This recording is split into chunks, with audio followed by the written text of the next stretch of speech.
Dan sebelum saya memulai, marilah kita bersama-sama membaca suratul Fatihah. Kita minta kepada Allah Subhanahu wa taala kemanfaatan pada ilmu kita. Kita minta kepada Allah Subhanahu wa taala keberkahan dalam ilmu kita, sehingga apa yang kita dengar, apa yang saya sampaikan bisa menjadi sesuatu yang bermanfaat bagi saya pribadi, juga bagi semua akhwati sekalian insyaallah. Sebelumnya sekali lagi kita akan baca suratul Fatihah. Fatihah biniyatin nafa' wal intifa' wal mudzakarah wat tadhkir ibtigha'a mardatih wa qurbih wa tawabih wa husnil khatimah ma'al lutfil afiyah wa salahil akibah wa ila hadratin Nabi Muhammad sallallahu alaihi wa ala alihi wa sahbihi wasallam. Al-Fatihah. Alhamdulillahirabbil alamin arrahmanir rahim maliki yaumiddin. Iyyaka na'budu wa iyyaka nasta'in ihdinas siratal mustaqim siratal ladzina an'amta 'alaihim ghairil maghdubi 'alaihim waladdallin. Amin. Bismillahirrahmanirrahim. Saudariku sekalian yang saya muliakan, perlu difahami bahwasanya semua dari kita yang hidup di atas muka bumi ini tidak akan ada yang lepas dari musibah.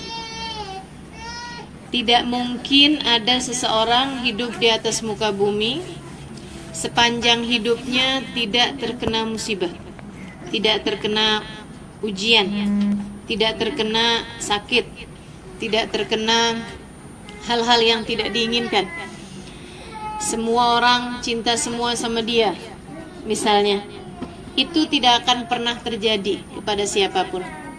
Katanya Imam Asy-Syafi'i alaihi ridwanullah, jika bahkan kepada Nabi Muhammad, manusia yang paling dicinta Allah Subhanahu wa taala, dunia ini tidak sofi, tidak jernih, tidak bening, tidak bagus buat Nabi Muhammad.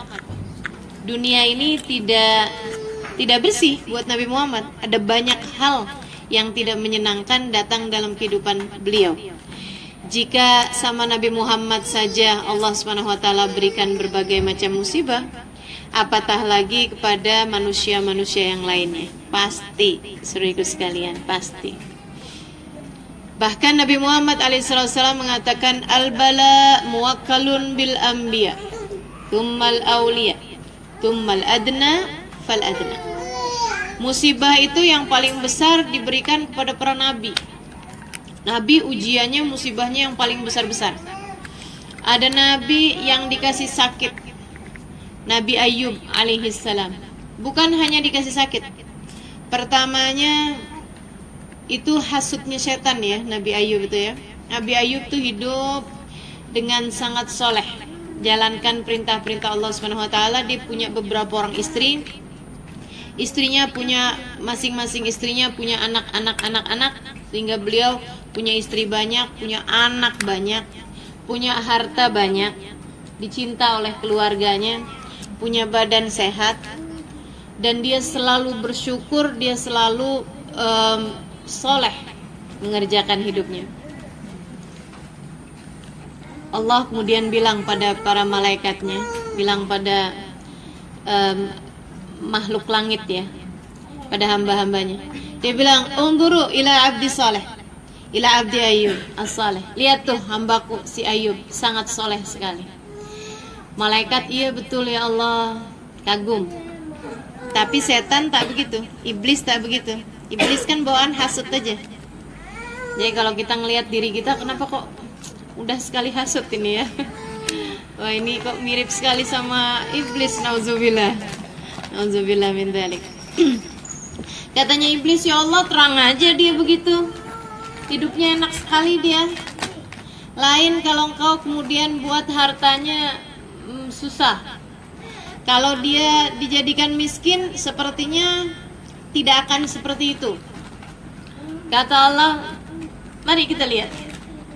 Jadi sekalian, oleh Allah Subhanahu wa taala hartanya dihabiskan satu demi satu. Satu kebakaran, satu lagi kebanjiran, satu lagi hartanya tertipu, satu dalam kurun waktu hanya beberapa minggu saja. Ayub yang semula adalah seorang laki-laki yang kaya raya, kemudian berubah menjadi seorang laki-laki yang sangat miskin. Bersama dengan itu, Nabi Ayub ibadahnya tidak berkurang, rasa syukurnya kepada Allah tidak berkurang. Iblis datang, Ayub, kamu kenapa sholat aja? Kamu kenapa sujud terus? Alhamdulillah ala ni'matillah, kata Nabi Ayub. Kamu nikmat apaan? Semua hartamu habis. Tak masalah sama harta dunia. Yang penting keluarga masih ada, badan masih diberi kesehatan, gitu. Dan yang penting lagi bahwa Allah SWT masih ridha kepada saya. Tak masalah, harta dunia nanti gampang boleh dicari lagi. Ayub kemudian tetap dalam ibadahnya tidak berkurang sedikit pun. Hatinya tidak sibuk dengan kekurangan hartanya itu. Iblisnya ditanya sama Allah, gimana Iblis? Allah jadikan dia seperti itu gimana? Iya ya Allah, dia memang tetap aja berterima kasih padamu, bersabar, karena masalahnya yang terkena tuh hartanya aja. Lain kalau sama orang-orang yang dia cinta. Coba kita lihat, kata Allah, istrinya karena dia memang miskin sangat sampai tidak boleh menafkahi istrinya, istrinya kemudian kabur satu demi satu, pulang kampung satu demi satu, meninggalkan Ayub satu demi satu, hingga tersisa ada satu istri saja yang bernama Rahmah. Rahmah ini kabarnya istri Nabi Ayub yang setia adalah cucu dari Nabi Allah Yusuf dalam pernikahannya dengan Siti Zulaikha, Sayyidah Zulaikha. Dia aja yang bertahan. Abis udah nih, istri-istrinya nih udah meninggalkan. Ada beberapa istrinya yang masih bertahan karena ada anak. Subhanallah, anaknya Nabi Ayub satu demi satu meninggal dunia. Saudaraku sekalian, jika kita punya anak 3 misalnya, meninggal 1 sedih tak? Bagaimana dengan punya anak 30 semuanya meninggal dunia? Kurang lebih seperti itu yang dirasakan Nabi Ayub. Satu hari dia yang meninggal, besoknya lagi dia meninggal, satu harinya. Hampir tiap hari Nabi Ayub berkuburkan anaknya. Namun bersama dengan itu, Nabi Ayub tetap aja dalam kesyukuran, tetap dalam kesabaran, tetap dengan rasa penuh cinta pada Allah SWT. Tetap sujud kepada Allah SWT. Iblis datang lagi, Ayub, kenapa kamu masih sujud juga? Padahal Allah sudah memberikan kepada kamu musibah sampai semua anak kamu meninggal, istri kamu semua meninggalkan. Katanya Nabi Ayub, Alhamdulillah ala kulli hal. Alhamdulillah atas keadaan apapun yang Allah tempatkan aku tahu bahwa anakku akan lebih baik di sana. Istriku memang lebih baik tidak bersama denganku sebab aku tidak bisa memberikan nafkah pada mereka. Yang penting aku masih sehat badan, aku masih boleh sujud pada Allah SWT. Saudaraku sekalian, dia kemudian ditanya lagi sama Allah, gimana Iblis, hambaku Ayub? Hebat kan? Dia bilang, ya Allah, kurang besar ujiannya, kurang besar musibahnya. Oh gitu? Apa lagi musibahnya? Soalnya dia belum dikasih sakit ya Allah. Harta masih bisa dicari, keluarga juga di sisimu masih lebih baik, tapi kok kesehatan badan kan berbeza. Kata Allah, mari kita lihat. Nabi Ayub dikasih sakit. Katanya para ulama, sakitnya Nabi Ayub satu, tuh sakitnya 40 orang dikumpulkan jadi satu dalam diri Nabi Ayub. Itu kalau sakitnya Nabi Ayub satu dibagikan kepada 40 orang, semuanya meninggal karena tidak tahan terhadap sakit yang seperti itu. Berat yang luar biasa. Namun bukan kemudian sakitnya itu seperti yang dikabarkan dalam Israiliyat ya. Kabarnya sampai dengan ulat kan namanya, keluar dari tubuhnya.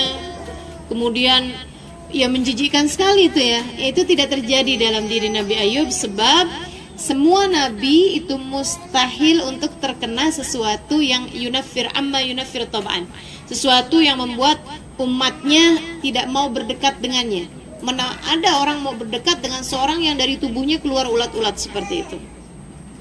Namun memang bahwa Nabi Ayub itu dikasih sakit yang luar biasa, diberi oleh Allah SWT sakit yang luar biasa. Kita tidak ada yang pernah merasakan sakit seperti sakitnya Nabi Ayub. Dan jangan berkata, ya Allah kasih kepada saya Allah derajat yang tinggi, walaupun dengan kau berikan kepada saya sakit yang seperti Nabi Ayub. Jangan-jangan ada yang berdoa begitu ya. Kita tak akan tahan. Saudaraku sekalian yang saya muliakan, Nabi Ayub tak boleh buat apa-apa. Rumahnya kemudian dia jual untuk beli pengobatan, beli obat-obat. Sampai Nabi Ayub kemudian berada di tempat yang terasing, sendirian aja bersama dengan istrinya yang setia itu, yang Rahmah itu. Tiap hari dia yang mandikan Nabi Ayub, dia bersihkan badannya Nabi Ayub. Saudaraku sekalian yang saya muliakan, tiap hari dia pakaikan baju buat Nabi, karena Nabi Ayub tak boleh buat apa-apa lagi, tergeletak begitu aja, kesakitan yang luar biasa dari ujung rambut sampai ke ujung kaki.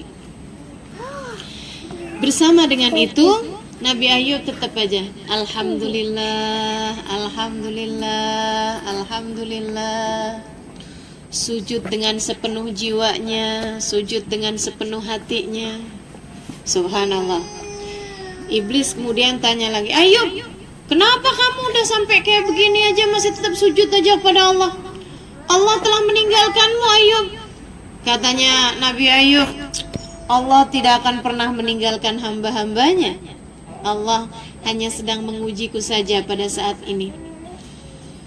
Tidak jadi masalah kehidupan yang sulit di dunia, asalkan Allah tetap ridha padaku dan menyiapkan kehidupan untukku yang menyenangkan di akhirat.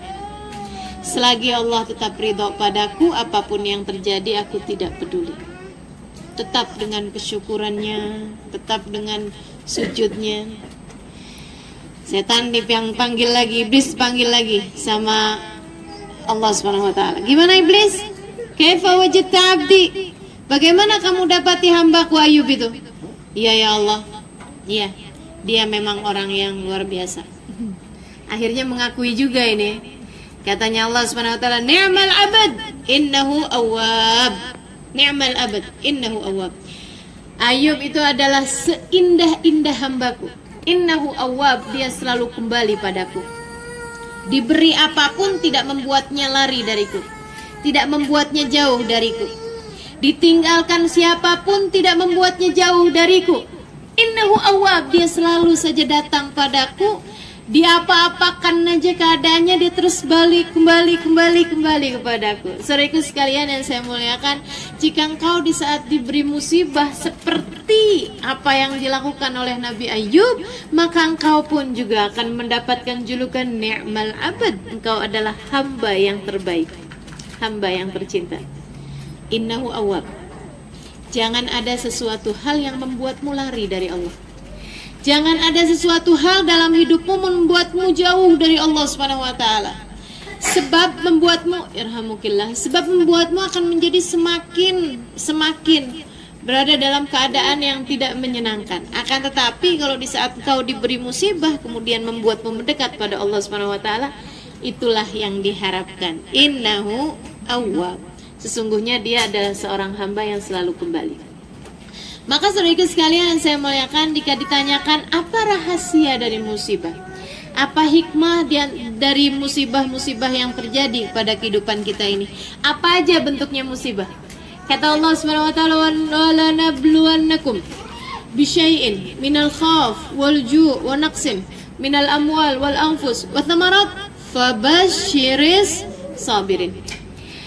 Walanabluwannakum, nah itu ya, pakai lam taukid, pakai nun taukid di belakangnya. Walanabluwannakum, dan sungguh-sungguh pasti kami akan benar-benar menimpakan kepada kalian kaum manusia bisyai'in, sedikit musibah kepada kalian. Tapi musibahnya itu pasti. Tidak ada sekali lagi orang yang bebas dari musibah. Semua orang pasti diberi musibah. Namanya hidup 50 tahun, 60 tahun, 70 tahun misalnya begitu ya. Itu nggak ada yang dari sejak lahir sampai dengan wafat, kalau umurnya sampai segitu, yang sehat terus. Tidak mungkin. Pasti ada waktunya diberi sakit. Cuman kadarnya sakit kan berbeza-beza setiap orang.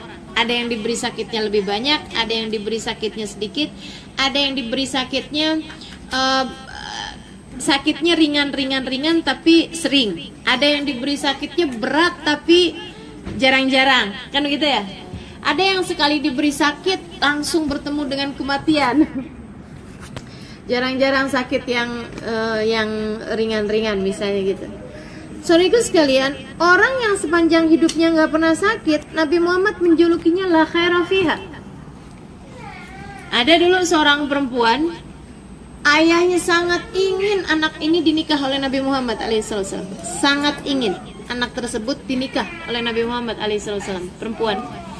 Dia kemudian berkata kepada Nabi, wahai Rasulullah, anak saya nih Rasul, cantiknya luar biasa, baiknya luar biasa, ibadahnya luar biasa, nikahkan anak saya Rasulullah, nikahi anak saya. Nabi Muhammad pikir-pikir, boleh, kata Nabi gitu. Akhirnya kemudian Nabi Muhammad berkata, iya oke, baik, saya akan menikahi anakmu, karena bapaknya nih suka tawar-tawarkan terus. Gitu ya. Akhirnya Nabi Muhammad bilang, oke, baik, saya akan nikahi dia. Bapaknya kemudian cerita, Rasul, anak saya nih perempuan ini nih Rasul, dari mulai yang kecil sampai dengan saat ini tidak pernah sakit kepala. Kata Nabi, nggak pernah sakit kepala Pak? Betul Rasul, tak pernah sakit kepala. Padahal biasanya kalau mikir terlalu berat aja kan sakit kepala ya. Berarti kalau perempuan nggak pernah sakit kepala, nggak pernah mikir jangan-jangan. Kata Nabi, betul dia tidak pernah sakit kepala. Tidak pernah ya Rasulullah. Idan la khairu fiha. Kata Nabi, kalau begitu tidak ada kebaikan darinya. Nabi kemudian tidak jadi menikahinya. Jadi alhamdulillah kita semua pernah sakit kepala kan? Alhamdulillah. Saudaraku sekalian yang saya muliakan, jadi seperti itu. Bahwa ujian itu pasti akan didapat. Walanabluwannakum bisyai'in, sedikit aja tapi ujian tersebut sedikitnya artinya adalah bahwa la yukallifullahu nafsan illa wus'aha. La yukallifullahu nafsan illa wus'aha. Allah tidak akan menimpakan satu ujian, satu musibah, satu perkara di luar batas kemampuan seseorang tersebut. Coba perhatikan saudaraku sekalian saya muliakan. Orang tuh kalau terderak kendaraan, kemalangan tuh, tertabrak, terlanggar, ya, ada kereta dengan kereta tertabrak, betul tertabrak,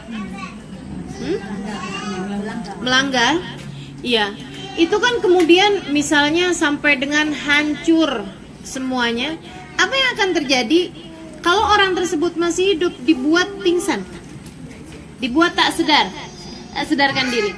Kenapa saudaraku sekalian? Kenapa dia tak sadarkan diri? Karena batas sakit itu ada batasnya, Allah beri kepada manusia. Di atas batas tersebut Allah akan buat seseorang pingsan. Orang tak sadarkan diri. Teman-teman saudaraku sekalian, dalam sakit macam apapun, kalau orang sudah tidak tahan terhadap sakitnya, Allah akan jadikan orang tersebut tak sadar. Maka sakit yang kau derita, seberapapun sakitnya, berarti Allah tahu engkau masih sanggup menghadapinya. Sebab kalau tak sanggup lagi menghadapinya, Allah akan buat kita pingsan.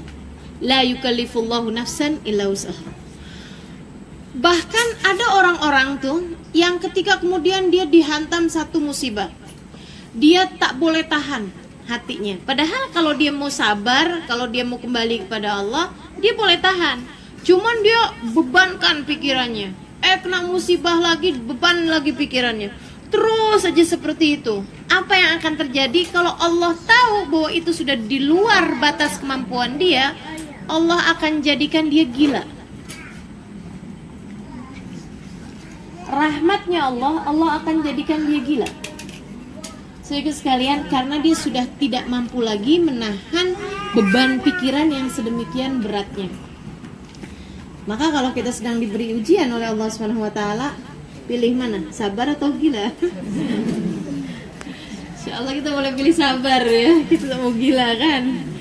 Saudaraku sekalian yang saya muliakan, iya betul, orang gila itu adalah rahmat dari Allah Subhanahu wa taala. Ada seorang ahli jiwa yang mengatakan bahwa saya ketika melihat ada seorang yang gila datang ke rumah sakit begitu ya, ke hospital dia tuh, ke klinik dia rehabilitasi kegilaan, itu dia bilang saya tak nak buat dia kembali kepada alam dunia, karena saya melihat dia lebih bahagia di alamnya sana.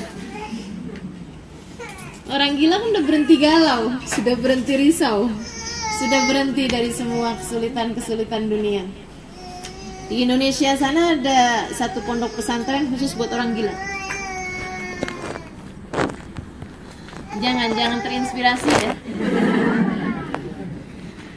Itu kiainya atau kepala pesantrennya, mudirnya, kalau mau panggil santrinya bukan dengan namanya, tapi dia panggil macam begini, Sunan Gunung Jati. Nanti ada yang berdiri tuh, ada yang merasa dirinya Sunan Gunung Jati. Serius. Nanti dipanggil Syekh Siti Jenar. Ada yang merasa dirinya Syekh Siti Jenar. Syekh Abdul Qadir Jailani. Yang satu diam aja tak berdiri-berdiri. Kamu udah dipanggil kok nggak berdiri-diri? Saya malaikat Jibril. Ya Allah. Allah tidak akan memberikan ujian di luar batas kemampuan kita, sekali lagi ya. Jadi kalau Allah ngelihat, wah ini udah tak sanggup lagi nih, Allah akan buat dia gila. Atau kalau sakitnya badan, Allah akan buat dia pingsan. Kalau sakitnya pikiran, Allah akan buat dia gila. Maka saudariku sekalian yang saya muliakan, ini terhadap rahasia-rahasianya ujian nih, rahasia-rahasianya musibah apa-apa aja. Yuk kita lihat. Yang nomor 1, ujian itu penghapus dosa. Itu yang baginda Nabi Muhammad SAW sampaikan. Ma min muslim asabat khusyukah. Kata Nabi, seorang muslim ketika terkena duri, tidaklah ia terkena duri kecuali Allah akan menjadikannya penghapus dari dosa-dosanya. Jadi ujian sekecil apapun adalah menghapuskan dosa. Maka kalau kita sedang diberi sakit perut misalnya, itu adalah Allah menyayangimu sehingga menjadikan dosa-dosa di perutmu digugurkan Allah Subhanahu wa taala. Gitu ya. Mungkin ada makanan syubhat masuk. Mungkin ada makanan haram masuk. Mungkin ada makanan yang kita makan orangnya tak ridho. Kita bagi makanan tersebut masuk. Misalnya hal-hal yang berbahaya, kemudian Allah Subhanahu wa taala buat perut kita ini kemudian sakit, adalah untuk menggugurkan dosanya perut kita. Makanya coba perhatikan yang sering sakit apa nih ya, gitu ya. Kalau yang sering sakit mata, rasa-rasanya dosa mata memang lebih banyak. Silahkan introspeksi diri. Oh, sakit tangan, suka cubit anak rasanya. Tuh, udah kesel anak, gitu ya. Itu tuh tangannya akhirnya kemudian sama Allah dibuat sakit, tapi alhamdulillah untuk menggugurkan dosa dari tangan tersebut. Apapun aja dari jenis sakit itu menghapuskan dosa. Karenanya para ulama mengatakan, dan yang mengatakan juga ini adalah ucapannya Nabi Muhammad alaihissalam, ahabbul amrad ilayya al-humma. Sakit yang paling saya sukai adalah sakit demam, sakit panas. Kenapa? Karena ianya jatuh dari ujung rambut ke ujung kaki, panas semuanya kan. Itu karena Allah Subhanahu wa taala sedang menghapuskan dosa dari ujung rambut sampai ke ujung kaki. Masya Allah. Alhamdulillah. Jadi kalau kita sedang dikasih sakit, kalau kita sedang dikasih ujian oleh Allah Subhanahu wa taala, musibah apapun, kita ucapkan alhamdulillah ala kulli hal. Ya Allah, jadikanlah sakitku ini penghapus atas dosa-dosaku. Jadikan sakitku ini penghapus atas dosa-dosaku. Sakitnya berupa ujiannya bukan berupa sakit nih misalnya. Oh, apa ujiannya? Ujiannya difitnah orang. Ujiannya dijelek-jelekan orang. Misalnya, ujiannya dianggap buruk orang. Sini saya tanya, kamu sakit hati ketika dijelek-jelekan orang? Iya, sakit hati saya. Sebenarnya kamu jelek tak? Jelek. Iya sih. Kalau sebenarnya jelek kan berarti nggak harus sakit hati ya. Nah, ini kalau ada orang fitnah kita atau mengucap sesuatu hal yang buruk pada kita, tinggal lihat aja kita. Tinggal lihat aja. Itu cuma masalah sudut pandang sebenarnya teman-teman saudara sekalian. Karenanya ada seorang ulama ini ya, ulama terkemuka. Ketika itu ada orang yang berkata kepadanya sesuatu yang buruk. Kalau tak silap namanya Dhunnun al-Misri. Kalau tak silap. Maafkan kalau ada saya salah sebut nama. Dia satu hari dibilang sama orang, dasar anjing. Beliau tersenyum, kemudian menjabat tangan orang tersebut, terima kasih atas pujian indahmu. Orangnya, siapa yang puji? Saya tadi sedang kata-katain kamu. Saya tadi sedang mencelamu. Dia bilang, oh saya mendengarnya secara pujian. Kenapa bisa begitu? Dia bilang, saya berharap saya dapat menjadi seperti anjing bagi Tuhan saya, setara anjing bagi pemiliknya, gitu ya. Saya dijadikan oleh Allah Subhanahu wa taala, saya kepada Allah seperti anjing kepada pemiliknya. Anjing itu kan binatang yang paling disayangin oleh pemiliknya. Disayang luar biasa. Kenapa? Karena dia nurut. Karena dia patuh. Mohon maaf teman-teman sekalian, anjing itu padahal tidak boleh diambil dagingnya untuk disembelih, tidak bisa diambil susunya, haram semuanya kan. Akan tapi orang banyak pelihara anjing, tentu saja non muslim ya. Kenapa? Karena mereka melihat anjing ini binatang yang taat dan mampu menyenangkan, mampu membahagiakan, mampu memberi kesenangan bagi robnya, bagi majikannya, bagi tuannya. Dia bilang, saya berharap dapat menjadi seperti anjing tersebut bagi orang itu. Jadi teman-teman saudara sekalian, kalau ada orang berkata hal-hal yang tidak baik tentangmu, jangan dipikirkan. Jangan dipikirkan. Engkau tidak akan dihisab Allah atas apa yang engkau dengar tentang orang lain. Maksudnya kita tidak akan ditanya oleh Allah, kenapa orang-orang tuduh kamu begitu? Kenapa orang-orang katain kamu begitu? Nggak akan dihisab. Kita hanya akan dihisab oleh Allah Subhanahu wa taala atas apa yang kita ucapkan, bukan atas apa yang orang ucapkan. Kan begitu ya? Maka teman-teman saudaraku sekalian yang saya muliakan, kalau kita sedang disampaikan buruk tentang orang lain, itu juga merupakan cara Allah untuk menghapuskan dosa-dosa kita. Dan itu cara yang paling instan sebenarnya kalau aja kita tahu. Cara yang paling cepat sebenarnya kalau saja kita paham. Allah Subhanahu wa taala tuh kalau mau bersihin seseorang, dijadikannya orang-orang lain berbicara buruk tentangnya. Sampai ada seorang perempuan, hidupnya biasa-biasa aja. Waktu hidup di dunia amal ibadahnya biasa-biasa aja. Dia meninggal di usia 40-an, 50-an tahun dia meninggal. Selang berapa lama salah satu temennya, salah satu sahabatnya, mimpi dia dalam kubur nikmat sekali. Ditanya sama sahabatnya tersebut, kamu dalam kubur diberi kenikmatan seperti ini, kenapa nih? Ibadah apa yang sudah kamu buat? Dia bilang, tak ada ibadah apa-apa yang saya buat yang membuat Allah ridho pada saya. Saya hanya biasa aja. Alhamdulillah. Kerjakan perintah Allah, jauhi larangannya, yang wajib-wajib aja dia bilang, yang saya kerjain. Selebihnya tak ada ibadah-ibadah sunnah yang banyak-banyak yang saya buat sehingga membuat Allah berikan segala kebaikan buat saya di kubur saya. Tapi sekarang kamu dalam kubur nikmat seperti ini, kenapa? Dia bilang, karena sampaikan ya salam saya kepada fulana.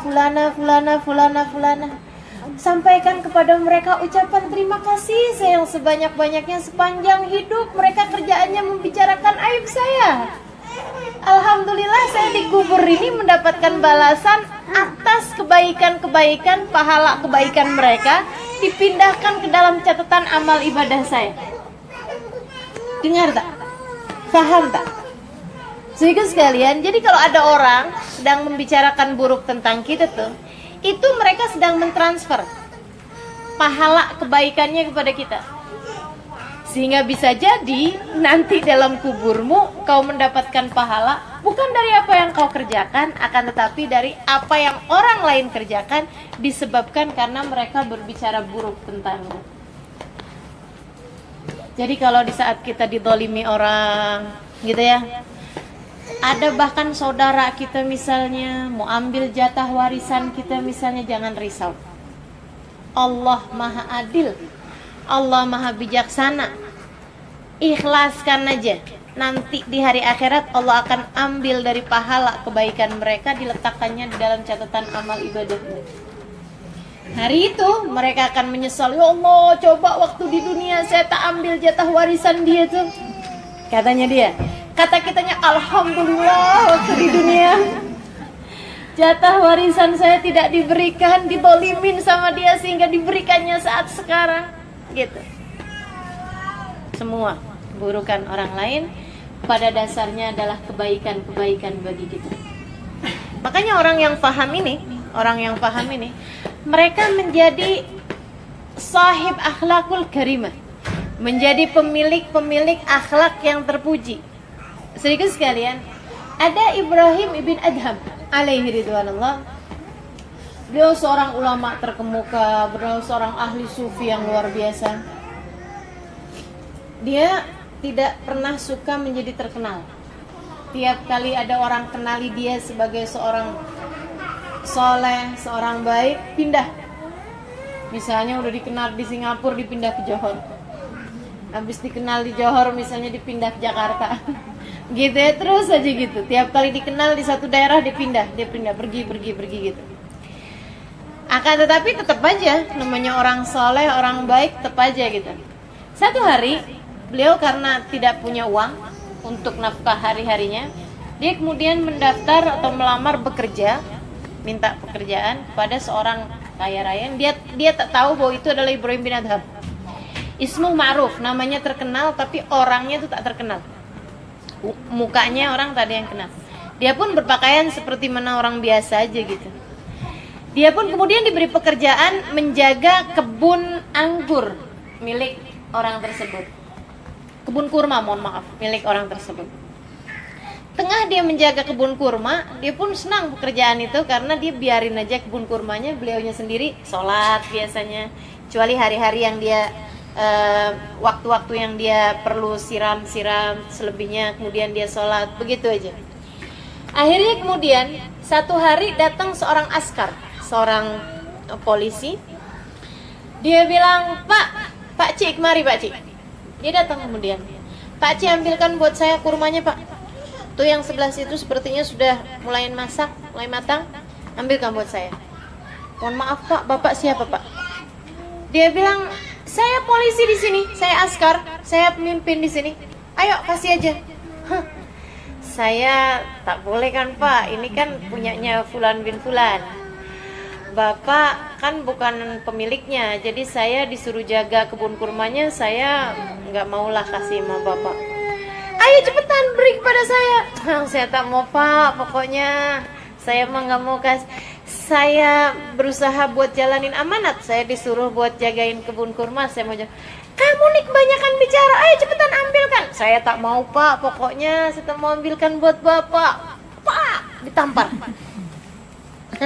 Tampar mah nggak apa-apa Pak, ini kepala berapa banyak maksiatnya. Akhirnya kemudian dia bilang, memang dasar tak tahu diri Pak. Tampar lagi yang sebelah kiri. Wah, apalagi Pak sebelah kiri.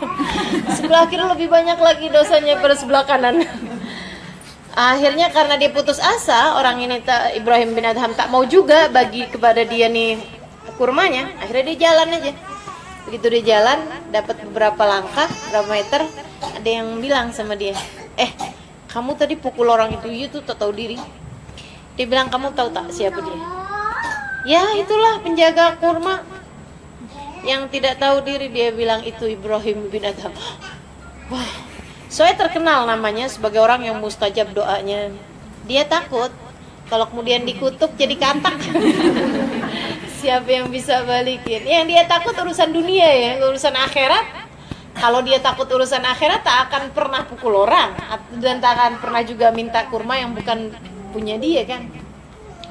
Dia pun kemudian datang pada Ibrahim bin Adham. Dia berusaha untuk cium tangan Ibrahim bin Adham sambil berkata, maafkan saya tak tahu kalau kau adalah Ibrahim bin Adham. Kata Ibrahim bin Adham, tak payah begitu Pak, saya udah maafkan Bapak dari sebelum tangan Bapak terlepas dari pipi saya. Kau Kok bisa begitu? Iya, karena gara-gara Bapak menampar saya tuh, saya jadi berpahala di sisi Allah. Karena Bapak menampar saya jadi berpahala di sisi Allah. Karena Bapak menampar wajah saya layak mendapatkan surganya Allah.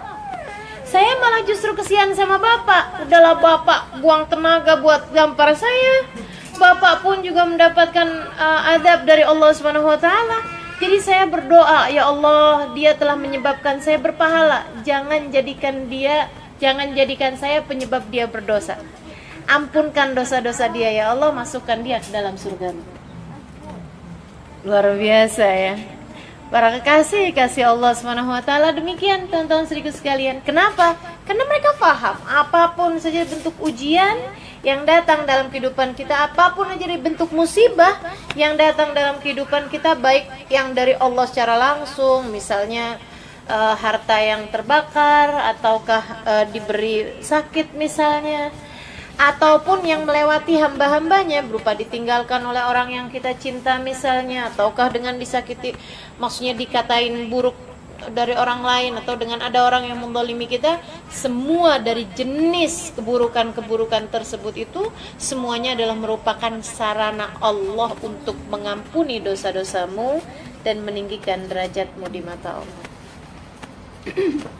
Oke, udah siap menjalani musibah? Sahabatku sekalian, saudaraku sekalian yang saya muliakan, itu hal pertama. Musibah itu mengampuni dosa. Dan siapa di antara kita yang tak punya dosa? Sehingga kemudian ketika datang musibah, ya Allah, dosa apa saya ini? Itu rasa macam tak ada dosa aja ya. Padahal kalau Allah mau sebutkan banyak sekali. Jangan tanyalah sama Allah. Banyak aja dosanya ya Allah. Maka ketika kemudian ketika kita kemudian sedang datang musibah dalam kehidupan kita bilang, ya Allah, alhamdulillah ala kulli hal, jadikan ini semua sebagai penghapus atas dosa-dosaku, insya Allah. Hal kedua, saudaraku sekalian yang saya muliakan, kalau dalam hidupmu engkau diberi musibah,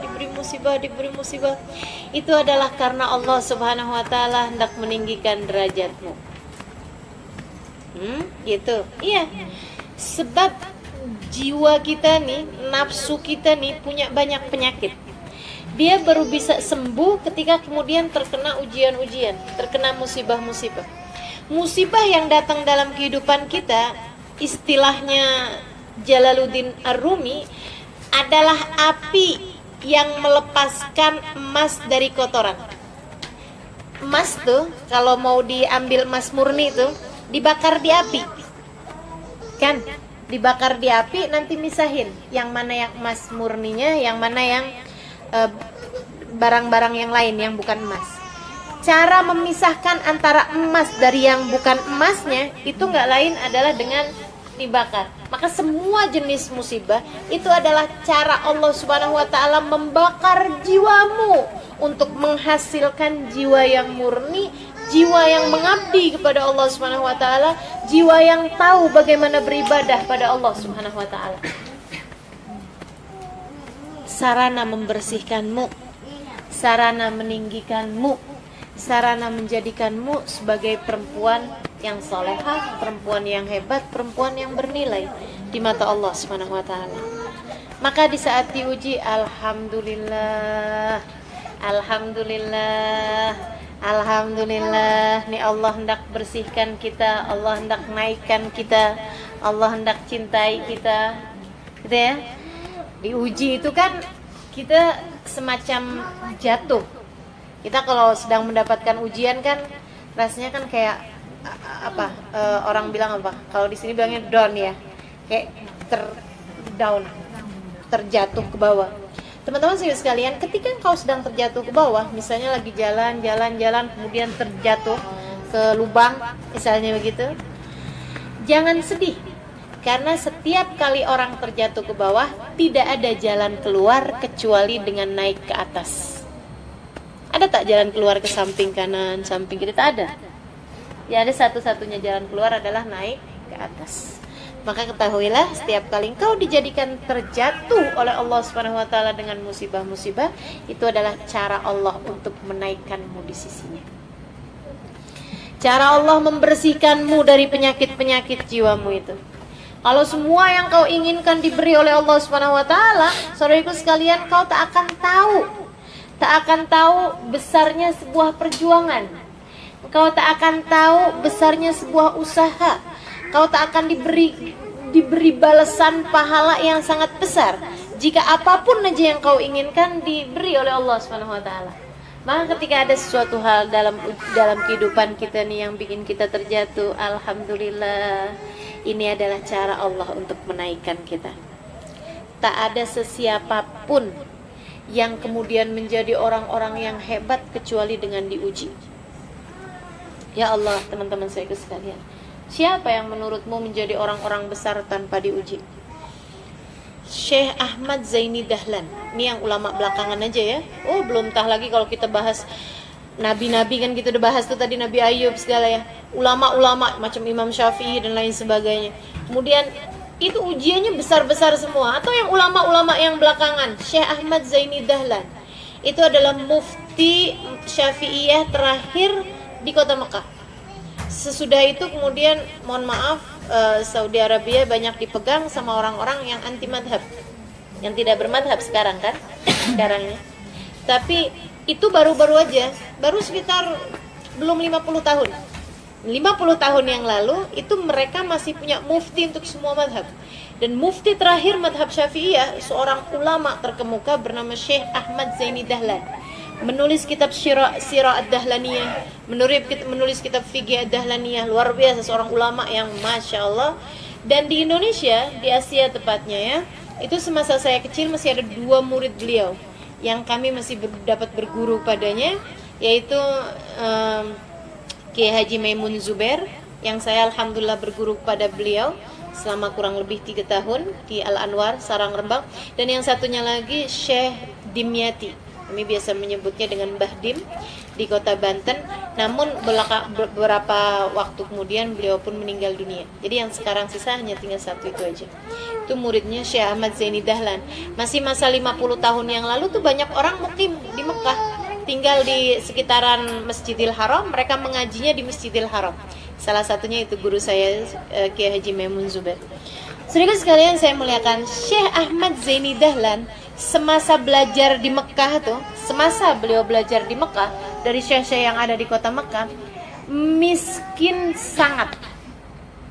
Miskinnya bukan miskin biasa, miskin sangat. Sampai-sampai membuat beliau itu tak boleh dapat sesuatu untuk mengganjal makan. Apa yang kemudian beliau makan, udah tak tahan lagi sama laparnya, dia akan ambil bekas-bekas makan. Dia tak mau minta. Dia tak mau minta kepada orang lain gitu ya. Dan dia sabar terhadap kemiskinannya. Itu nanti kalau habis orang-orang selesai makan buah semangka misalnya, masih ada sisa-sisanya, itu sama beliau dikupas diambil hijaunya tuh, jadi sisa yang putih-putih tuh warnanya tuh, antara hijau sama merahnya tuh. Beliau kemudian masak, kasih garam sedikit, makan aja sama itu. Hari-harinya. Makan tuh dengan sesuatu hal yang sangat-sangat sedikit sekali. Syekh Ahmad Zaini Dahlan. Teman-teman saudaraku sekalian yang saya muliakan, Imam Bukhari alaihi ridwanallah. Saya belum lama ke Uzbekistan tahun silam, dan itu saya tahu ternyata Imam Bukhari itu di masa kecilnya beliau dibutakan, diambil pandangan matanya oleh Allah SWT. Buta. Imam Bukhari buta. Di usia sekitar 2 tahunan sampai usia beliau sekitar 10 tahunan. Butanya itu. Subhanallah ya. Bersama dengan kebutaan anaknya, ibunya mengajari dia untuk bisa mengerjakan segala sesuatu hal dengan kebutaan. Tetapi di waktu malam ibunya angkat tangan kepada Allah. Ya Allah, Engkau yang maha agung, ya Allah, aku meminta kepadamu kembalikan pandangan mata anakku. Dan subhanallah di usia 10 tahun kembali lagi pandangan mata anaknya, dapat melihat lagi. Orang kan biasanya asalnya melihat kemudian buta. Kalau ini asalnya melihat, buta, kemudian melihat lagi di usia 10 tahun. Kenapa Allah Subhanahu wa taala beri musibah sedemikian besarnya di masa kecilnya Imam Bukhari adalah untuk mempersiapkannya, menajamkan telinga mendengar hadisnya Nabi Muhammad alaihissalam. Jadi beliau itu tiap kali dengar hadisnya Nabi, tak payah hafal-hafalkan, asal masuk udah langsung terhafal. Karena beliau tajamkan pendengarannya dengan luar biasa di masa kecilnya itu. Maka teman-teman saudaraku sekalian yang saya muliakan, musibah sekali lagi yang datang dalam kehidupan kita adalah untuk menaikkan kita, adalah untuk menaikkan derajat kita. Imamun al-Haddad, Habib Abdullah bin Alawi al-Haddad. Saudaraku sekalian yang saya muliakan, Allah butakan matanya juga.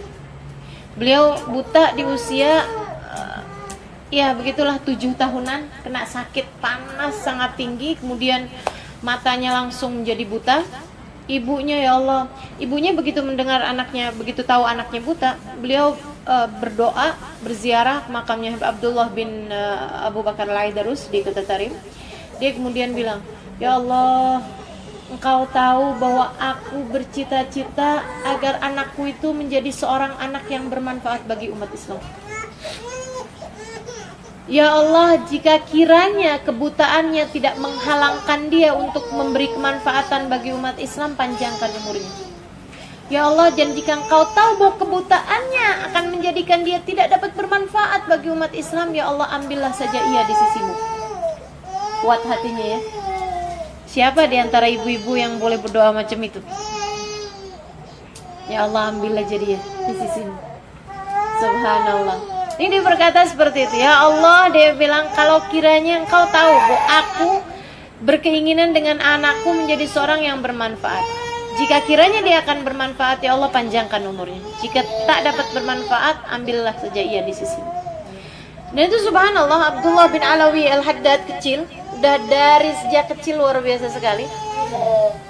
Semasa dia belajar, usia 12 tahun gitu ya, usia 12-13 tahun, beliau itu berjalan dari rumahnya ke masjid di mana ayahnya mengajar, ayahnya seorang ulama. Itu dia pakai tongkatnya, jumpa masjid, sholat 10 rakaat, 5 kali sholat. Jumpa masjid lagi, sholat lagi 10 rakaat, jumpa masjid. Di Tarim tuh banyak masjid. Jadi dari rumahnya dia di kota Hawi gitu ya, menuju ke pusat kota Tarim gitu ya, itu dia melewati ada sekitar 5 masjid, yang masing-masing masjid beliau mensolati 10 rakaat. Jadi paginya saja itu sudah berisi 50 rakaat sholat sunnah. Imamul Haddad buta beliau matanya, akan tetapi luar biasa tinggi derajatnya di sisi Allah Subhanahu wa taala. Saudara sekalian, jika engkau diberi musibah oleh Allah Subhanahu wa taala, itu adalah merupakan cara Allah untuk meninggikanmu. Ustazah, itu kan orang-orang Masya Allah memang tak macam kita, inilah orang awam. Ya Allah, bahkan kita pun perempuan-perempuan macam kita nih, kok dikasih ujian sama Allah Subhanahu wa taala, itu cara untuk meninggikan kita. Saudara sekalian, saya semasa awal-awal saya datang ke kota Tarim, saya dikasih sama Allah Subhanahu wa taala sakit gatal. Ini rasanya menurunkan wibawa ini ya. Saya cerita ke tak cerita? Saya dikasih sakit gatal-gatal yang membuat saya tidak boleh tertidur 5 menit pun dalam sehari. Ada beberapa hari yang saya diberi sakit seperti itu. Sakitnya tuh, gatalnya tuh gatal yang tak boleh tahan, tak boleh tidur pun. Jadi harus dipegang aja gitu gatalnya. Luar biasa sekali ya Allah kalau hendak memberi satu hal kepada hamba-hambanya. Namun ya subhanallah gitu ya, habis selesai sakit gatal-gatal tuh mulai ngerti bahasa Arab. Betul ke? Iya. Mulai boleh paham orang bicara, mulai nikmat belajar, mulai diberi kesenangan belajar.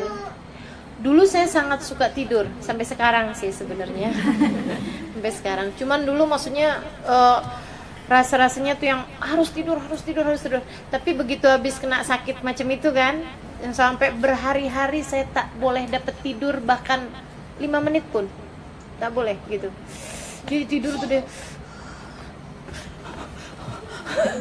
Terus saja seperti itu, subhanallah, selama beberapa hari. Lepas itu kemudian, oh ternyata tubuh kita itu kuat kok untuk tidak tidur, gitu. Asalkan tidak berkelanjutan berhari-hari gitu ya. Sehingga kemudian ya tak apa kurang tidur, tak masalah kurang tidur, gitu. Merubah pola pikir saya. Itu barangkali cara Allah untuk menghilangkan ketergantungan saya terhadap tidur, mengurangi kemalasan saya dan kesukaan saya terhadap tidur. Maka teman-teman saudara sekalian, semua jenis musibah, semua adalah cara Allah Subhanahu wa taala untuk meninggikanmu, untuk membebaskanmu dari penyakit-penyakitmu. Penyakit kita macam-macam. Ada kan istri terlampau sayang sangat sama suaminya, cinta sangat sama suaminya. Dikasihlah kepada istri tersebut ujian. Apa ya? Ditinggalkan suaminya. Tinggalkan macam apa? Macam-macam cara Allah Subhanahu wa taala meninggalkannya. Entah dia meninggal dunia, kan gitu ya? Entah dia. Ketika ada seseorang yang kau cintai meninggal dunia, itu adalah cara Allah untuk mengenalkanmu bahwa hanya cintanya saja yang dapat kau andalkan. Tidak ada cinta sesiapapun yang dapat kita andalkan.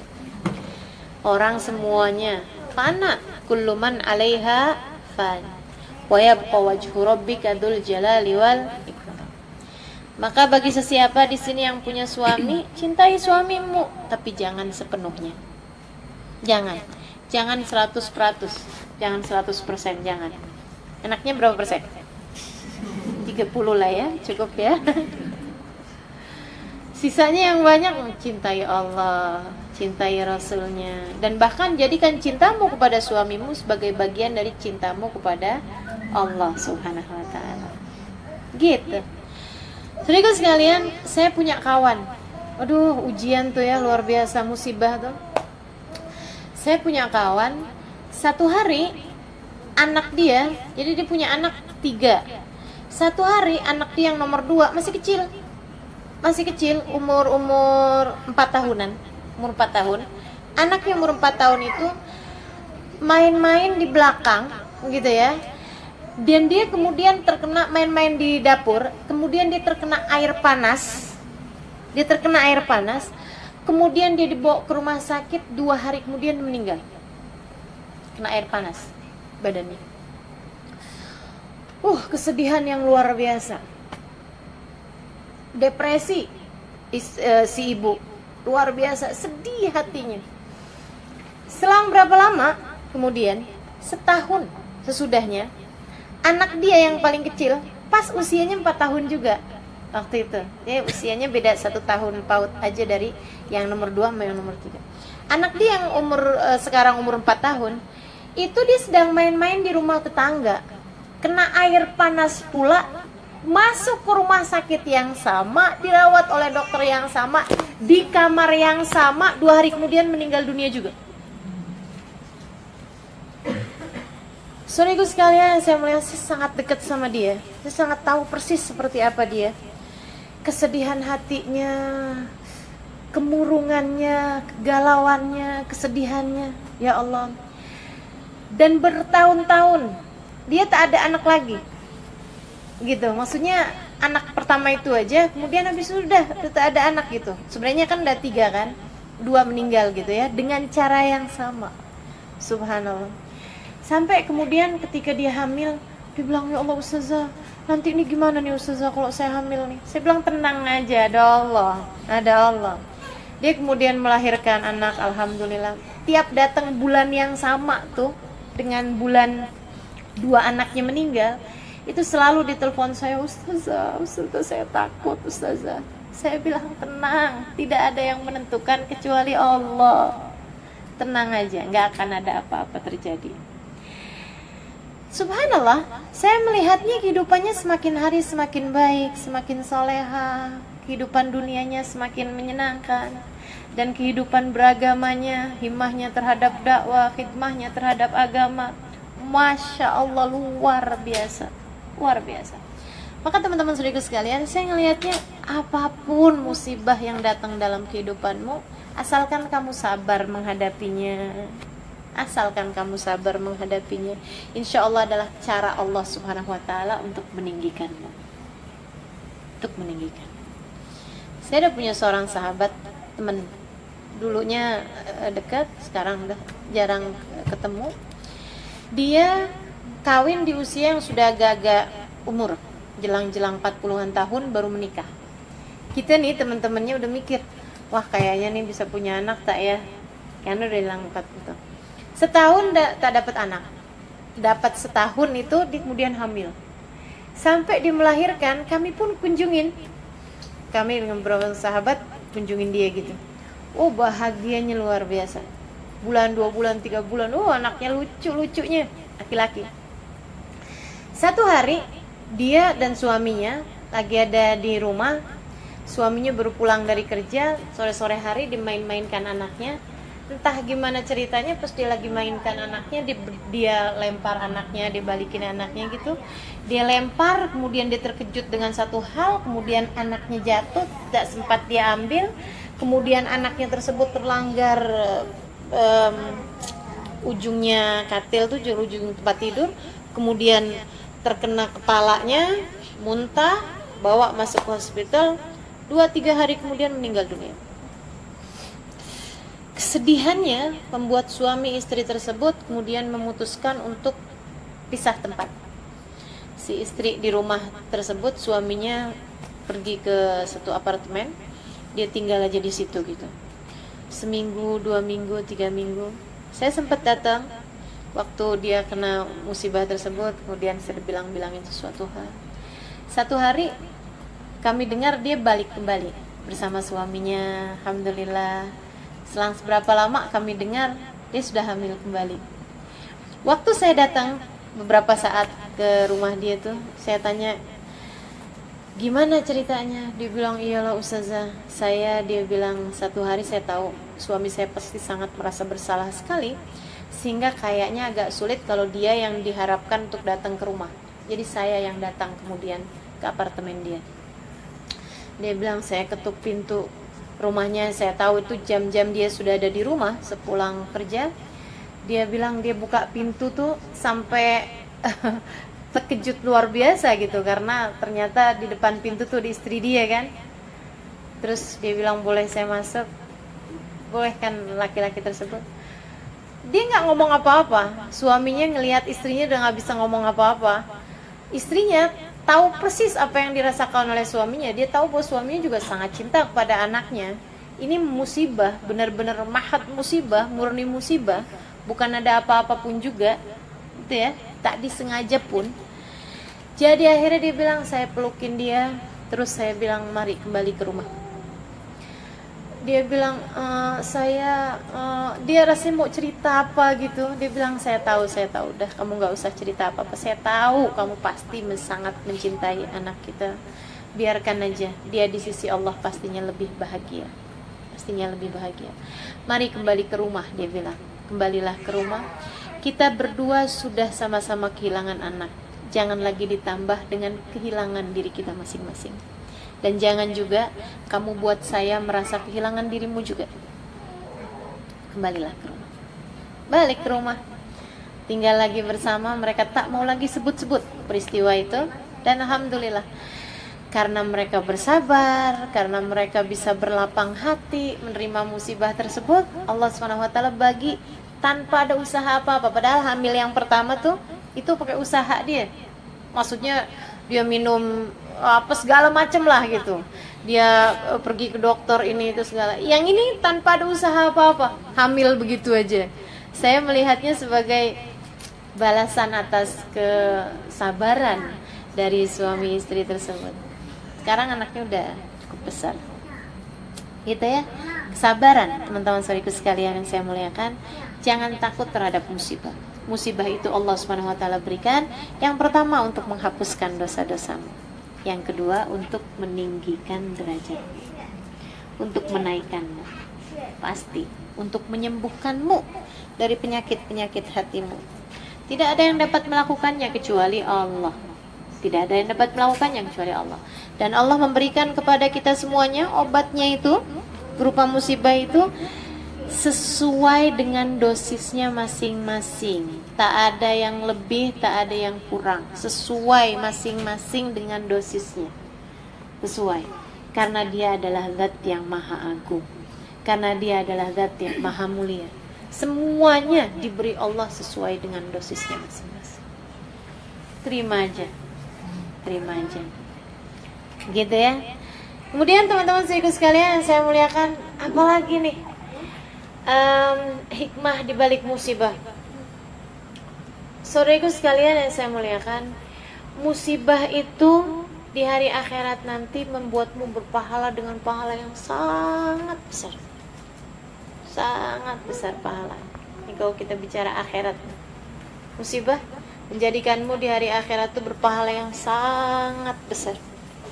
Ada orang-orang tuh di hari akhirat menempati tempat-tempat yang sangat-sangat tinggi, saudaraku sekalian, bukan karena ibadahnya, bukan karena banyaknya puasanya, bukan karena banyaknya dia hafal kitab-kitab misalnya, bukan. Saudaraku sekalian, saya muliakan, kebanyakan orang-orang meraih derajat yang tinggi di sisi Allah di hari akhiratnya, surga-surga mereka yang paling tinggi, itu adalah untuk mereka-mereka yang diberi ujian, diberi musibah di atas muka bumi ini, dan mereka mampu menjalaninya dengan cara yang paling bagus, dengan cara yang paling indah. Innama yuwaffas sabiruna ajrahum bighairi hisab. Kata Allah Subhanahu wa taala, sesungguhnya Allah Subhanahu wa taala akan memenuhi pahalanya orang-orang yang bersabar bighairi hisab, tanpa ada perhitungan. Tanpa ada hitung-hitungannya. Gitu. Jadi Allah yang diantara hamba-hambanya nih yang akan Allah beri pahala tanpa ada hitung-hitungan, gitu ya. Langsung ngasihnya itu nggak pakai dihitung dulu. Oh ini sekian, tak ada, langsung kasihnya banyak-banyak gitu. Sampai yuwafa, sampai penuh pahalanya orang tersebut adalah akan diberikan terbanyaknya kepada hamba-hambanya yang paling bersabar.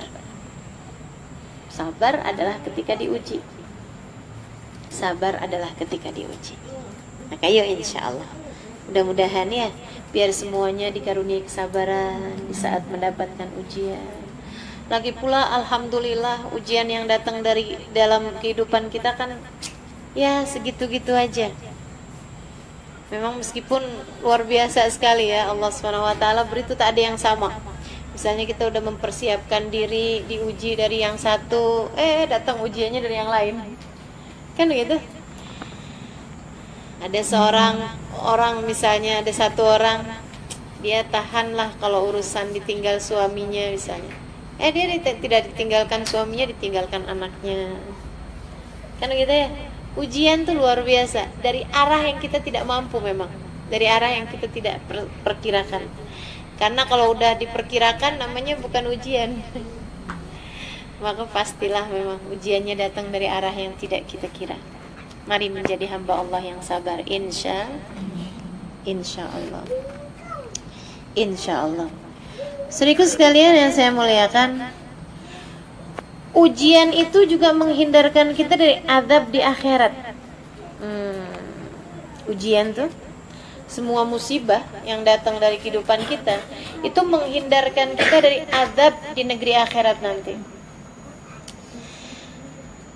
Orang kalau diberi ujiannya di dunia, ini kan kita kan ada dosa masing-masing kan. Kadang-kadang kan ada di antara dosa-dosa tuh yang Allah mau bagi balasannya ntar di akhirat. Tapi ada juga di antara dosa-dosa tuh yang Allah cinta sama hambanya sehingga udah dihapuskan aja dari di dunia dengan cara diberi musibah. Jadi ketika diberi musibah di dunia tuh adalah karena Allah cinta padamu, sehingga tidak diberikan di akhirat. Karenanya, subhanallah, coba perhatikan.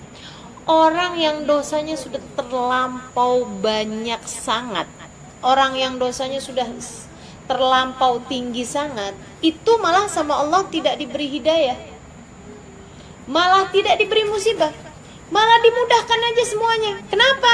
Karena untuk menjadikan dia udah dibalasnya ntar aja sekalian di akhirat. Ada disebutkan dua orang. Yang satu nih orang kaya raya, begitu ya. Seorang kaya raya, seorang raja yang sangat zalim, sangat zalim. Yang satu lagi, ada seorang miskin yang sangat soleh.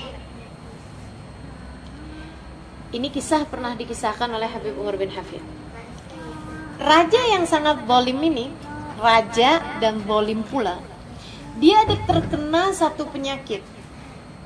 Kemudian dia pergi ke satu tabib. Tabib bilang, nih obatnya daun ini. Hanya saja sangat sulit sekali didapatnya. Si daun tersebut itu sangat sulit sekali didapatnya. Hanya ada dalam satu musim aja, dalam beberapa hari aja. Dan itu pun juga hanya adanya di satu tempat yang sangat terpencil aja. Dan belum tentu ada juga. Gitu. Yang miskin tadi ini kena satu penyakit juga. Udahlah miskin, soleh, kena satu penyakit, pergi ke tabib, kata tabib, ini obatnya daun ini. Oh itu banyak daunnya, tenang aja, katanya si tabib. Subhanallah, saudaraku sekalian yang saya muliakan, Allah Subhanahu wa taala memerintahkan kepada raja yang zalim tersebut, daun yang sangat sulit dicari tuh dicari dengan mudah, didapat dengan mudah. Sementara pada orang miskin papa nih yang udah tak ada apa-apa dan sangat soleh pula, daun yang seharusnya banyak malah tak ada sama sekali, sehingga dia pun bertahan sakit beberapa lamanya. Malaikat kemudian bertanya kepada Allah, ya Allah, apa hikmahnya ini? Kenapa malah si itu yang zalim malah cari obat gitu ya, yang obatnya sangat sulit engkau beri dengan begitu mudah ya Allah. Sementara dia ini sudahlah miskin, soleh pula, dan kau beri penyakit, obatnya sebenarnya sangat mudah, tapi kau sulitkan sekali obatnya itu. Katanya Allah Subhanahu wa taala, wahai malaikat, tuh yang satu, raja yang zalim itu, seluruh hidupnya isinya dosa. Buat zalim orang, tipu orang, ini itu apa segala macam. Hanya saja dia punya satu kebaikan. Maka kebaikannya tersebut aku bayar raja sekalian di dunia, sehingga aku tidak perlu lagi membalas kebaikannya kelak di akhirat. Sehingga dari awal sampai akhir aku hanya akan menyiksa dia aja.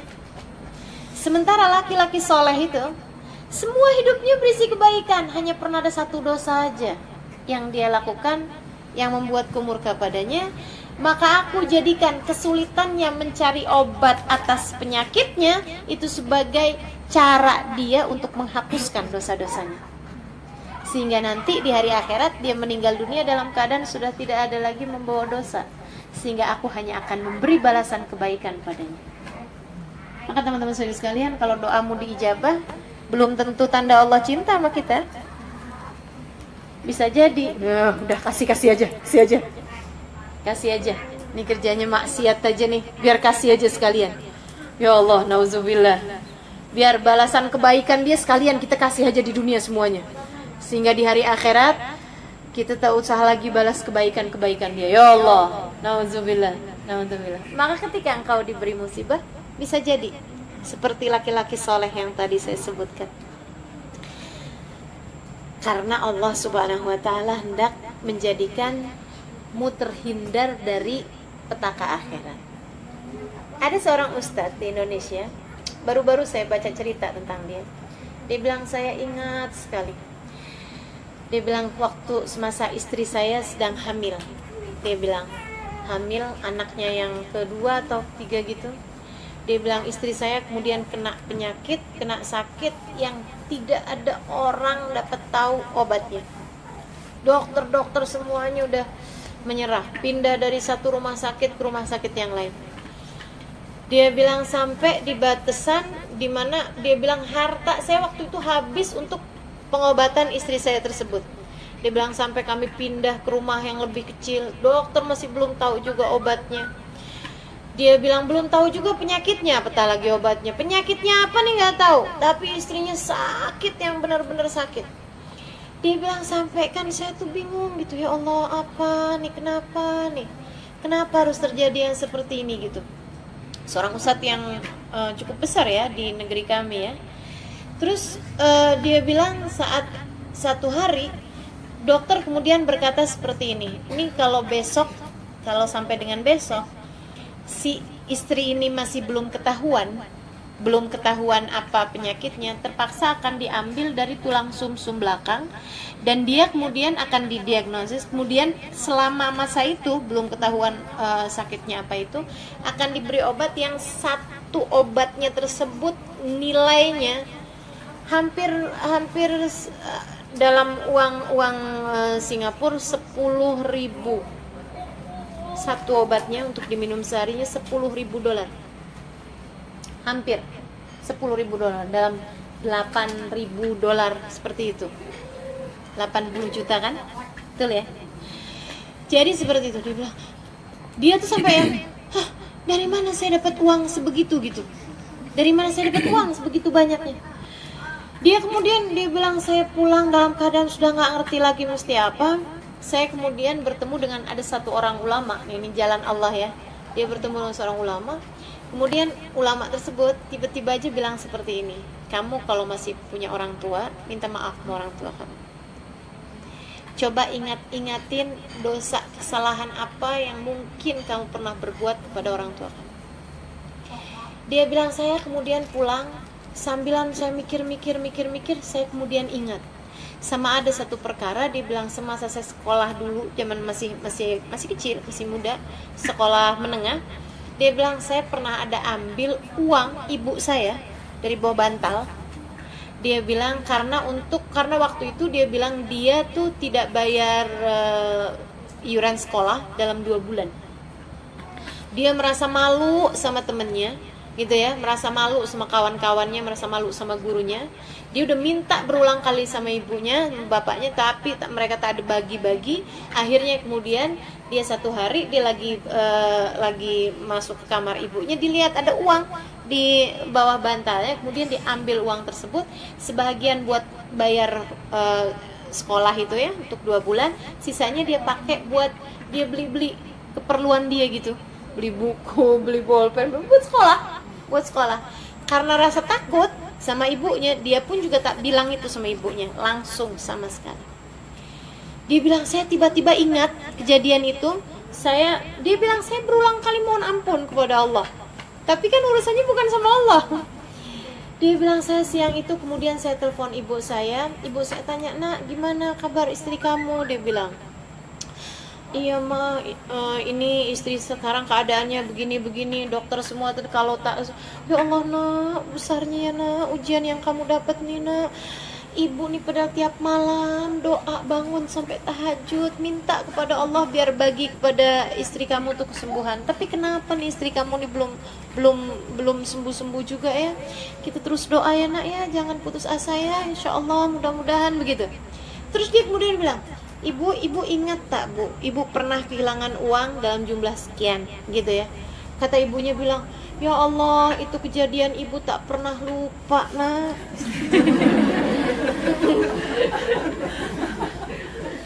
Kata ibu, itu uang ibu udah tabung sedikit karena masa itu ayah kamu tuh sedang habis, maksudnya sedang tak ada uang sama sekali, sedang dalam keadaan sulit kondisi keuangannya, sehingga ibu terus kurangin dari uang makan mereka hari-hari. Dia bilang hari itu sudah terkumpul sekian itu yang dia curi itu, dia bilang untuk bayar kontrakan rumah. Dia bilang, saya sudah janji bos sore hari tersebut saya mau pergi ke rumah si pemilik rumah untuk saya bayar kontrakannya, tapi ternyata begitu saya buka uangnya tak ada. Dia bilang malu tapi tetap pergi juga ke sana. Saya nak dikata-katain habis sama si pemilik rumah itu. Saya bilang bahwa uangnya hilang, mereka tak percaya. Ya Allah, mama tuh sampai dia bilang, ibu tuh sampai berapa hari itu ya Allah, hanya engkau yang tahu. Bales si pencuri itu ya Allah. Nggak tahu pencurinya anaknya. Dia bilang, "Ibu, maafkan saya bu." Dia kemudian nangis dalam telepon itu. Dia bilang, "Ibu, dulu saya bu yang ambil uang itu." "Kamu?" "Iya bu, maafkan saya bu. Saya waktu itu malu buat bayar sekolah begini begitu." "Oh ya Allah, iya nak. Ibu maafkan nak. Ibu tak tahu kalau yang ambil uangnya kamu." "Ibu maafkan ya Allah, saksikan saya sudah maafkan anak saya. Ya Allah, saksikan sudah maafkan anak saya." Udah habis itu kemudian udah dapat maaf dari ibunya, dia tutup teleponnya. Selang berapa menit, hanya beberapa menit, dia dapat telepon dari rumah sakit. Dia bilang, kami sudah mendiagnosis, kami sudah tahu penyakit istri kamu, tak perlu lagi diadakan apa-apaan, kami sudah tahu dan kami sudah tahu obatnya. Insya Allah akan segera langsung dapat diketahui, maksudnya dapat segera tertangani dalam beberapa hari ini. Dia bilang seminggu kemudian istri saya sudah keluar dari rumah sakit dalam keadaan sehat, segar, bugar. Saudaraku sekalian, ujian yang datang dalam kehidupan kita, musibah yang datang dalam kehidupan kita adalah cara Allah untuk menghindarkanmu dari petaka di akhirat. Ada dosa-dosa yang sebelumnya kita lakukan, namun Allah membalasnya. Alhamdulillah masih dibalas di dunia. Kalau dibalas di akhirat, kita mau teriak sama siapa? Kita mau minta kepada siapa? Kita mau berdoa kepada siapa? Karena di akhirat adalah tempatnya balasan. Sementara di dunia nih, kalau ada kesulitan apapun, alhamdulillah kita masih boleh angkat tangan pada Allah Subhanahu wa taala, kita minta, ya kan? Kita masih bisa sebut-sebut nama Allah, mohon kekuatan. Alhamdulillah. Maka teman-teman sedikit sekalian, tuh ujian yang datang dalam kehidupan kita, musibah yang datang dalam kehidupan kita adalah cara Allah menghindarkanmu dari musibah yang jauh lebih besar di hari akhirat. Kalau udah yang hidupnya tidak diberi ujian, waduh, berbuat dosa terus saja dibiarkan, nauzubillah. Jangan-jangan kamu sedang dipersiapkan, innalillah, nauzubillah. Jangan sampai itu ya, bahwa engkau sedang dipersiapkan untuk petaka besar di hari akhirat nanti, naudzubillah min dzalik. Yang terakhir, teman-teman saudaraku sekalian yang saya muliakan, ketika kita diberi ujian oleh Allah Subhanahu wa taala, dalam ujian tersebut cobalah untuk berpikir lebih dalam, engkau akan mendapati bahwasanya itu adalah hal terbaik yang Allah berikan. Sekali lagi. Ini kita dapat ujian nih. Tapi coba pikir-pikir. Ini sih memang tidak menyenangkan, tapi gitu ya. Seringkali itu adalah hal paling indah yang Allah berikan dalam kehidupan kita. Ingat-ingat teori kullu khair. Semuanya khair, semua khair, semua baik. Saudaraku sekalian yang saya muliakan, kadang-kadang nih kita di saat ditimpa musibah, kita merasakannya besar. Tapi tungguin, entar lama, alhamdulillah. Masa itu ada orang terjadwalkan naik pesawat Adam Air di Jakarta. Dia pergi ke bandaranya, ternyata udah close karena dia terlambat. Dia terlambat tuh sepanjang perjalanan tuh dicaci maki. Kenapa nih jalanannya nih? Aduh, saya padahal harus segera terbang nih. Kalau nggak terbang nih, gimana pekerjaan saya? Begini begitu. Sampai di bandara pun dia begaduh sama orang yang ada di counternya tuh. Dia bilang, ayo izinkan saya satu aja, ayo masukkan. Dia bilang, nggak boleh pak, udah close pak, ini pesawatnya udah hampir terbang pak, bapak datangnya terlambat kan, bapak boleh ikut nanti penerbangan yang berikutnya, tapi bapak bayar dendanya. Enak aja, saya udah beli ini kan soalnya jalanannya nih yang macet, yang jam, begini begitu. Begaduh dia sama orang counter itu, sampai akhirnya kemudian, ya udahlah, mau gimana lagi, dia bilang, nih kalau dia nggak pergi saat itu udah lewat kesempatannya untuk pergi, jadi lebih baik tak usah pergi sekalian gitu. Udah dengan marah-marah dia pun kemudian kembali pulang. Malam harinya dia buka TV, kemudian ketahuan pesawat yang tadi dia naik gitu, kemudian jadi pesawat yang hilang di atas Adam Air. Masa itu tuh ada kecelakaan, kemudian hancur pesawatnya di udara, semua orangnya mati di Indonesia. Pernah dengar tak? Adam Air. Betul Adam Air itu ya? Iya, Adam Air ya. Itu dia begitu lihat, Alhamdulillah. Ya Allah, alhamdulillah, untung macet. Alhamdulillah, untung saya nggak diterima di counter. Alhamdulillah, untung pesawatnya udah tutup. Kalau tidak, saya mati juga bersama mereka. Kita nggak pernah tahu. Yang kita kira jelek, itu terkadang adalah hal yang baik. Maka tunggulah. Saudaraku sekalian, jadilah orang yang sabar. Di saat kita sedang mendapati ujian tuh sabarlah. Udah mau nikah nih, tahu-taunya kurang berapa hari dibatalkan pernikahannya. Waduh, sakit hatinya, rasanya tak punya muka. Mau ketemu, mau jumpa orang-orang ya, rasanya malu yang luar biasa gitu kan. Tenang aja, tak jadi masalah. Semua keputusan Allah adalah benar, adalah baik. Tinggal bagaimana kita bersabar menghadapinya. Rencana menikah di usia 25, tapi ini sampai dengan usia 30 tahun, 35 tahun belum ada juga datang jodohnya. Alhamdulillah. Saya sudah berencana punya anak dari bulan pertama saya menikah. Sekarang saya sudah 15 tahun menikah dan belum ada anak. Alhamdulillah. Keputusan Allah adalah yang paling tepat. Teman-teman saudara sekalian, kita tidak punya cukup akal untuk bisa menyingkap segala hikmah di balik setiap peristiwa. Akan tetapi cukup bagimu untuk